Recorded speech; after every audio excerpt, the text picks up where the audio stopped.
1월 20일 수요일 새벽 예배를 하나님 앞에 드리시겠습니다. 다 같이 사도신경 고백하시겠습니다.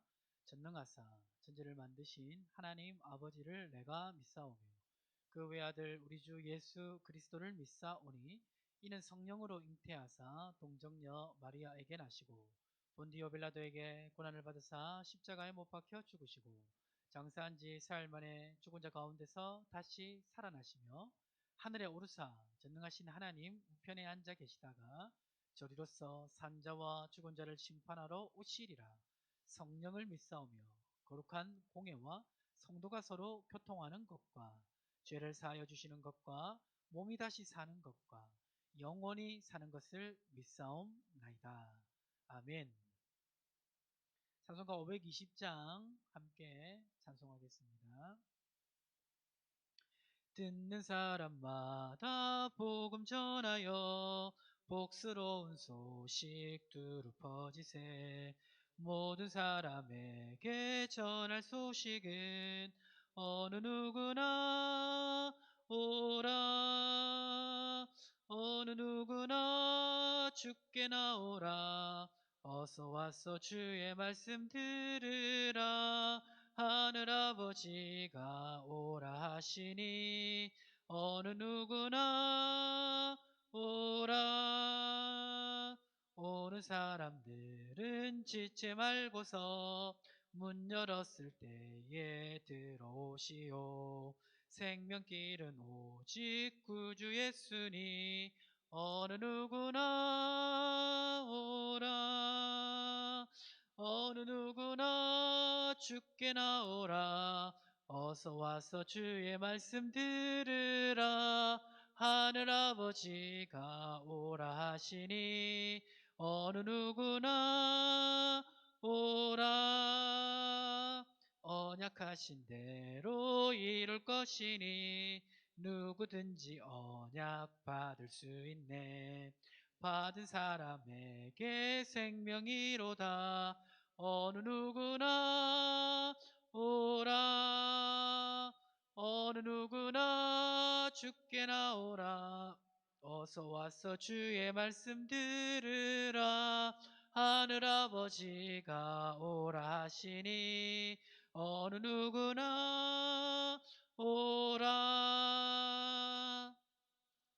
하나님께서 오늘 우리에게 주시는 은혜의 말씀은 신약성경 마태복음 21장 22장 말씀입니다.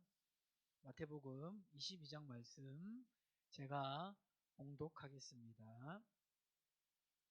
예수께서 다시 비유로 대답하여 이르시되 천국은 마치 자기 아들을 위하여 혼인잔치를 베푼 어떤 임금과 같으니 그 종들을 보내어 그 청한 사람들을 혼인잔치에 오라 하였더니 오기를 싫어하거늘 다시 다른 종들을 보내며 이르되 청한 사람들에게 이르기를 내가 오찬을 준비하되 나와 나의 소와 살찐 짐승을 잡고 모든 것을 갖추었으니 혼인잔치에 오소서 하라 하였더니 그들이 돌아보지도 않고 한 사람은 자기 밭으로 한 사람은 자기 사업하러 가고 그 남은 자들은 종들을 잡아 모욕하고 죽이니 임금이 노하여 군대를 보내어 그 살인한 자들을 진멸하고 그 동네를 불사르고 이에 종들에게 이르되 혼인잔치는 준비되었으나 청한 사람들은 합당하지 아니하니 내거리 길에 가서 사람을 만나는 대로 혼인잔치에 청하여 오라 한대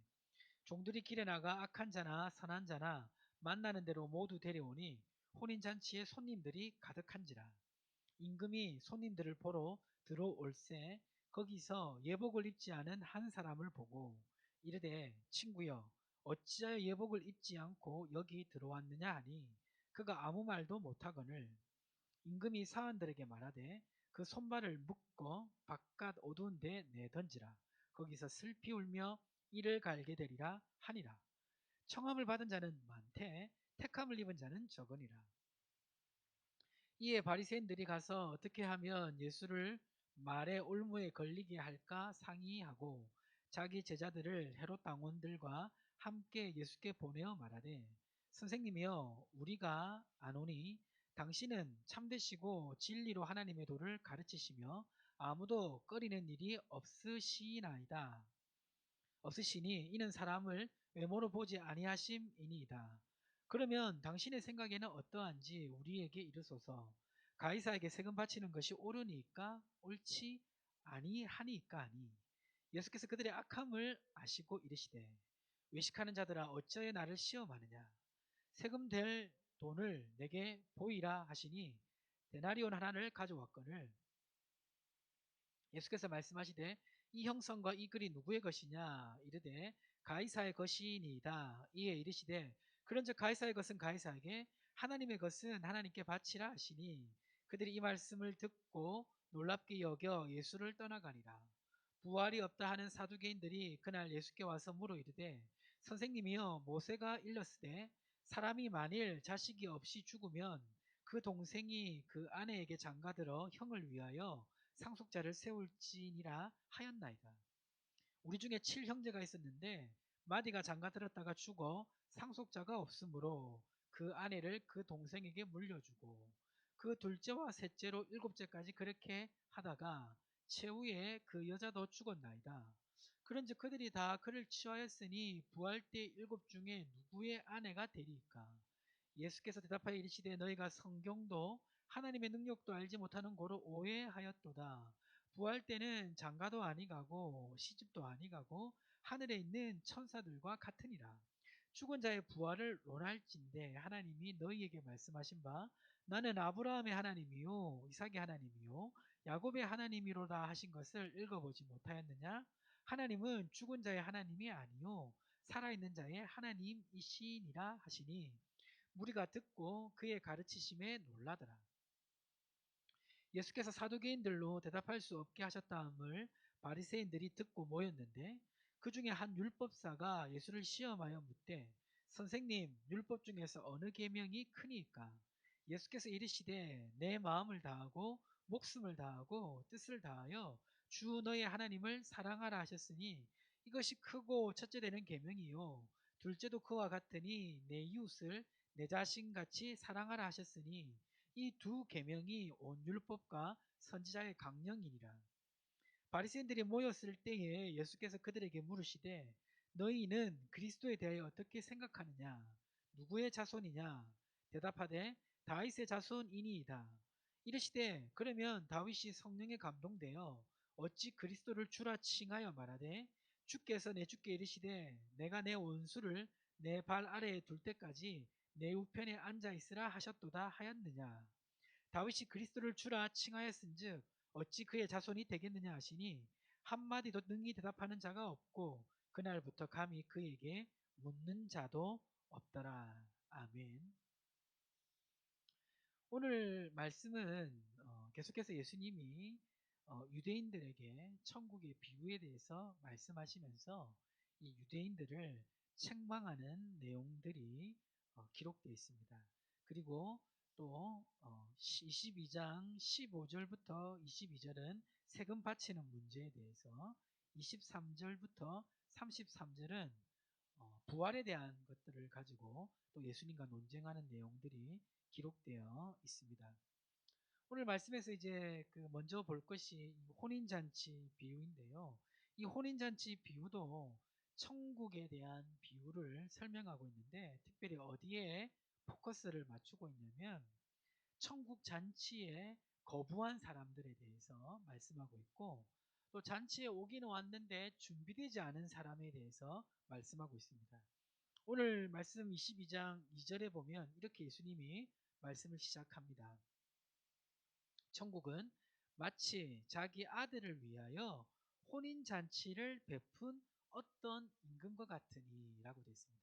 천국을 이제 잔치로 표현하고 있고요. 천국에서 이 잔치를 베푼 사람이 혼인잔치 임금과 같다라고 말씀하고 있습니다. 그러니까 이제 이 임금은 하나님을 말씀하는 거죠. 이 혼인잔치를 베푼 임금이 사람들을 많이 혼인잔치에 청했습니다. 마찬가지로 천국 복음을 전하시는 예수님께서는 천국에 들어갈 수 있는 그 축복을 자신을 믿는 믿음으로 할 수 있도록 그렇게 사람들에게 가르치셨습니다. 예수를 믿으면 천국에 들어갈 수 있다고 그렇게 복음을 전파하셨죠. 그런데 혼인잔치에 임금이 초청했어도 불구하고 많은 사람들이 그 잔치에 참여하지 않았습니다. 참여하지 않은 이유를 보니까 22장 3절, 4절, 5절에 기록되어 있는데요. 혼인잔치에 참여하지 않은 이유가 3절에 보니까 혼인잔치에 오라 하였더니 오기를 싫어하거늘 이렇게 되어 있습니다. 그래서 이제 주인이 잔치를 정말 잘 준비해가지고 다시 혼인잔치에 오라고 하니까 사람들이 어떻게 반응했습니까? 22장 5절에 보니까 한 사람은 밭으로, 한 사람은 자기 사업하러 가고, 이 임금이 청한 잔치인데 백성들이 자기 일이 바쁘다고 그 잔치에 가지 않은 것입니다. 마찬가지로 영원한 천국이 초청되어 있는 그 복음이라는 초청장을 예수님은 사람들에게 전파하셨습니다. 나를 믿으면 천국에 들어가게 된다고 그렇게 가르치셨죠. 그런데 많은 사람들은 자기의 삶이 바빠서 또 자신이 살아가는 인생에 목표를 두고 있기 때문에 천국 복음이 하찮게 느껴지거나 믿어지지 않거나 그랬습니다. 그래서 많은 사람들이 복음을 거절한 것입니다. 그러니까 지금 이 혼인잔치의 초청을 거절한 사람과 예수님을 믿지 않은 사람을 동일시하는 비유인 것입니다. 자, 그런데 이제 중요한 거는 뭐냐면 이 지금 복음을 거부하고 있는 사람이 지금 예수님이 말씀하시는 이 시점에서는 누구냐? 바로 유대인들이라는 겁니다. 이 유대인들은 율법을 받았고 율법을 통해 오실 그리스도가 먼저 계시된 민족입니다.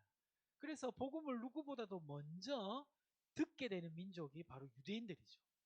그럼에도 불구하고 이 유대인들은 예수님을 핍박했습니다. 복음을 받아들이지 아니했습니다. 그래서 그것을 지금 책망하고 있고요. 그 다음에 이제 또 어떤 사건으로 전개되냐면 그렇게 임금이 자신이 잔치를 초청했음에도 불구하고 잔치에 참여하지 않으니까 아무 사람이나 이렇게 만나는 대로 이 혼인잔치에 오게 했습니다. 그래서 여기 보니까 22장 9절 10절에 보니까 임금이 어떻게 했습니까? 내거리 길에 가서 사람을 만나는 대로 혼인잔치에 청하여 오라 한데 종들이 길에 나가 악한 자나 선한 자나 만나는 대로 모두 데려오니 혼인잔치에 손님이 가득한지라.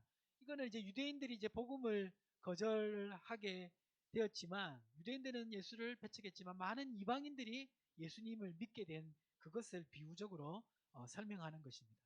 자, 그런데 이제 이렇게 많은 사람이 잔치에 들어왔는데 잔치에 온 사람 중에 문제가 있었습니다. 바로 22장 11절입니다. 11절에 보니까 임금이 손님들을 보러 들어올 때 거기서 예복을 입지 않은 한 사람을 보고, 그러니까 초청을 받아서 오기는 왔는데 이 초청받은 사람이 이 잔치에 참여할 수 있는 자격이 되는 게 뭐냐면 예복을 입어야 돼요. 근데 예복을 입지 않고 온 것입니다. 그래서 여기 지금 임금이 어떻게 합니까? 13절에 보니까 임금이 사환들에게 말하되 그 손발을 묶어 바깥 어두운 데 내던지라 라고 되어 있습니다. 그러니까 잔치에서 쫓겨난 거죠. 자, 이 예복은 뭘까요? 이 예복이 설명되어 있는 말씀이 갈라디아서 3장 26절에서 27절 말씀인데요. 한번 찾아보겠습니다. 갈라디아서 3장 26절에서 27절 말씀. 자, 여기 보시면 이렇게 기록되어 있습니다. 너희가 다 믿음으로 말미암아 그리스도 예수 안에서 하나님의 아들이 되었으니 누구든지 그리스도와 합하기 위하여 세례를 받은 자는 그리스도로 옷 입었느니라. 그리스도로 옷 입었느니라. 그러니까 이제 이 예복은 그리스도로 옷 입는 것, 그리스도를 믿고 구주로 받아들인 것, 이것이 여기서 말하는 예복인 것입니다. 그러니까 이제 잔치에 오기는 왔는데 예복을 안 입었다는 것은 뭐냐면 천국 복음을 받아들인 것 같은데 교회는 왔는데 막상 예수 그리스도에 대한 믿음의 고백이 정확하지 않은 것을 말하는 것입니다. 참 이 내용을 그 한마디로 14절에 아주 무섭게 말하고 있죠. 뭡니까? 14절 말씀 보시면 청함을 받은 자는 많되 택함을 입은 자는 적으니라. 그러니까 잔치에 온 사람은 많지만 자격이 되는 사람은 적다. 교회에 오는 사람은 많지만 구원받는 사람은 적다는 겁니다. 이거는 이제 구원이 이렇게 우리가 구원받았다 안 받았다를 알 수 없다라는 건 아니에요. 또 구원을 받기 위해서 어떤 노력을 해야 구원이 주어진다는 것도 아닙니다. 월요일 날 말씀드린 것처럼 우리는 그리스도의 공로로 은혜로 구원을 받습니다. 자, 그런데 여기서 말하고 싶은 핵심은 뭐냐면 믿음으로만 구원을 받는데 그 믿음의 고백이 온전하지 않은 사람이 있다는 거예요. 그 말은 뭐냐면 그 믿음이 약하다 이게 아니라 교회는 오는데 사실 예수를 안 믿는 사람도 있다는 겁니다. 그냥 이제 문화생활처럼 다른 종교와 똑같은 종교처럼 교회를 다니지 그 믿음이 분명하지 않다는 거예요. 그래서 고린도후서 13장 5절은 우리에게 이렇게 말씀하고 있습니다. 고린도후서 13장 5절에 뭐라고 되어 있습니까? 13장 5절 보시면 13장 5절에 보시면 너희는 믿음 안에 있는가 너희 자신을 시험하고 너희 자신을 확증하라. 예수 그리스도께서 너희 안에 계신 줄을 너희가 스스로 알지 못하느냐? 그렇지 않으면 너희가 버림받은 자니라.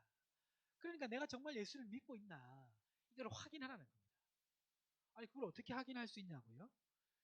예수 그리스도가 나의 구주 나의 하나님으로 고백이 되느냐? 고백이 되면 예수를 믿는 거예요. 근데 예수님이 그냥 4대 성인 중에 하나지 어떻게 나의 주님이시고 나의 하나님이신가? 그 고백이 안 된다는 것은 지금 예복을 입지 않은 사람처럼 신앙이 정확하지 않은 거예요. 여기에 우리의 고민이 하나 생길 수 있습니다. 사실 새벽에 나와서 지금 온라인으로 말씀 들으시는 분들은 이 고백을 다 하실 거예요. 그런데 나의 자녀들은, 나의 가족들은, 나와 함께 교회 다니는 나의 친구나 이웃은 과연 이 고백을 하고 있는지 생각해 봐야 됩니다. 물어볼 필요가 있고요. 정확하게 대답하고 있지 않다면 정확한 고백이 나올 수 있도록 그러한 은혜를 경험할 수 있도록 그들을 위해 기도하고 말씀을 가르쳐야 되는 것입니다. 오늘 이 말씀은 유대인에게 정죄하는 말씀으로 주어졌지만 또 오늘 이 현대 시대를 살아가는 우리에게도 울림이 되는 경고가 되는 말씀이 될 수가 있습니다. 청함을 받은 사람은 많되 택함을 받은 사람은 적다. 이 말씀 잘 기억하셔서 마음에 새기시고 오늘도 기도하는 가운데 성령의 인도하심 따라 기도하시는 은혜가 있기를 주님의 이름으로 축복합니다. 이 시간 함께 기도하겠습니다. 오늘 주신 말씀을 놓고 또 오늘 하루의 삶을 위해서 우리 주의 이름 한번 부르며 같이 기도하겠습니다. 주여 하나님 아버지 감사합니다. 하나님 오늘 말씀을 통해 청함을 받은 사람은 많되 택함을 받은 사람은 적다는 것을 보았습니다. 하나님 아버지 잔치에 갔지만 예복이 입지 않아서 쫓겨난 사람처럼 하나님 교회 예배당은 오지만 하나님 정작 그리스도에 대한 믿음은 없지는 않습니까? 나는 있지만 내 가족이 내 자녀가 내 이웃이 나와 함께 신앙생활하는 성도가 없지는 않습니까? 이들을 생각하게 하시고 이들을 위해 기도하게 하시고 그들에게 말씀을 가르치게 하여 주셔서 함께 하나님 아버지 분명한 신앙 고백 가운데 하나님 천국잔치에 참여하는 우리의 삶이 될 수 있도록 하나님 함께 하시고 도와주시고 역사하여 주시옵소서. 은혜 베풀어 주시옵소서. 오늘 날의 삶도 인도해 주시고 함께하여 주시옵소서.